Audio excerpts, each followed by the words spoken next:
రారా బట్టురా వచ్చి రోజు మన టాపిక్ ఏంటో చెప్పు.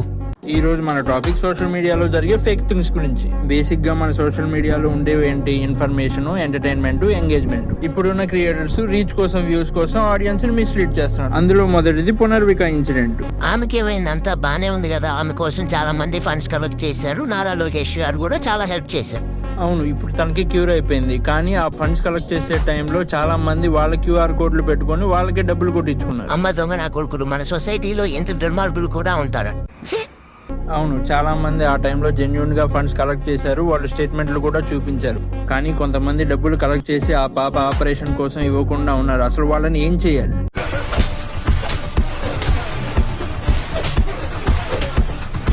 అంటే చిన్న పాప ప్రాణాలను కూడా బిజినెస్ లా వాడుకున్నారనమాట. అయితే వాళ్ళు ఖచ్చితంగా ఇంతకుముందు హాస్పిటల్లో పనిచేసి ఉంటారు.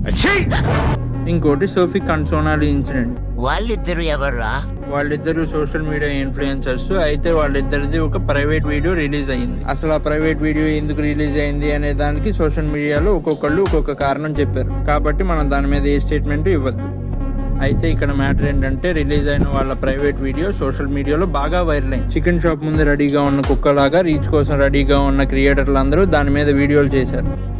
చేశారు, అదేం ప్రాబ్లం కాదు. కానీ రిలీజ్ అయిన ఆ వీడియో సీజన్ 1 అని, దాని తర్వాత సీజన్ 2, సీజన్ 3, సీజన్ 4, సీజన్ 5 కూడా ఉన్నాయని చెప్పి ఫేక్ వీడియోలు పెట్టారు. అసలు రిలీజ్ అయిన వీడియో సోఫిక్ అండ్ సోనాలిదో కాదు అనేది ముందు క్లారిటీ లేదు. కానీ వాళ్ళదే అని చెప్పి ఫేక్ ప్రోపగండా చేశారు. అది కూడా ఓకే అనుకుంటే ఇంకొంతమంది అమ్మాయిలు ఆ వీడియోలో ఉన్నది నేనే, నన్ను క్షమించండి అని చెప్పి ఏడుస్తూ వీడియోలు పెట్టారు. రీచ్ కోసం ఎంతకైనా దిగజారే వీళ్ళని తీసుకెళ్లి వాల్కెనోలో ముంచినా తప్పులేదు.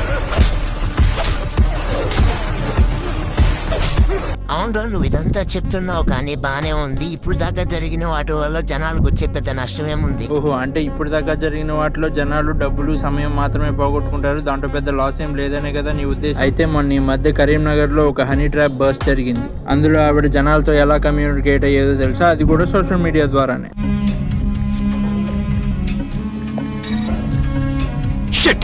ఆమె వాళ్ళందరినీ సోషల్ మీడియాలో కాంటాక్ట్ అయ్యి ఇంటికి పిలిచి వీడియోలు తీసి ఆ వీడియోలతోనే వాళ్ళని మళ్ళీ లక్షలు ఇవ్వమని బ్లాక్మెయిల్ చేసి. అందుకే సొసైటీలో జాగ్రత్తగా ఉన్నా లేకపోయినా పర్వాలేదు, కానీ సోషల్ మీడియాలో చాలా జాగ్రత్తగా ఉండాలి.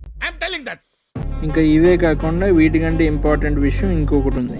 డబ్బులు అక్కర్లేదు, నేను నీతో మాట్లాడి ఫ్రెండ్షిప్ చేయడానికి రెడీగా ఉన్నాను. చాలా కాన్ఫిడెంట్ గా అమ్మాయి ఆఫర్ ఇస్తుంది అనుకున్నారు కదా, ఏం కాదా? అది అసలు అమ్మాయే కాదు. ఇప్పుడు ఏ వీడియోలతో ప్రమోషన్లు చేసి డేటింగ్ యాప్ లో డబ్బులు దొబ్బేయడం కొత్త స్కామ్. పాపం మన అమాయకపు జనాలేమో వాళ్ళు ఏ వీడియోలో ఆప్యాయత చూపించగానే సొల్లు ఖర్చుకుని వెళ్ళి డబ్బులు దబ్బెట్టుకుంటా ఉంటారు. ఇంకా ఇలాగే సోషల్ మీడియాలో ఫేక్ థంబ్నెయిల్స్ అని, ఫేక్ లాటరీలని, ఫేక్ గివ్అవేలు అని చాలా టాపిక్స్ ఉన్నాయి. అవన్నీ నెక్స్ట్ పార్ట్లో తీరిగ్గా మాట్లాడుకుందాం. కాబట్టి వీడియో నచ్చితే లైక్ చేయండి, షేర్ చేయండి, ఇంకా సబ్స్క్రైబ్ కూడా చేయండి.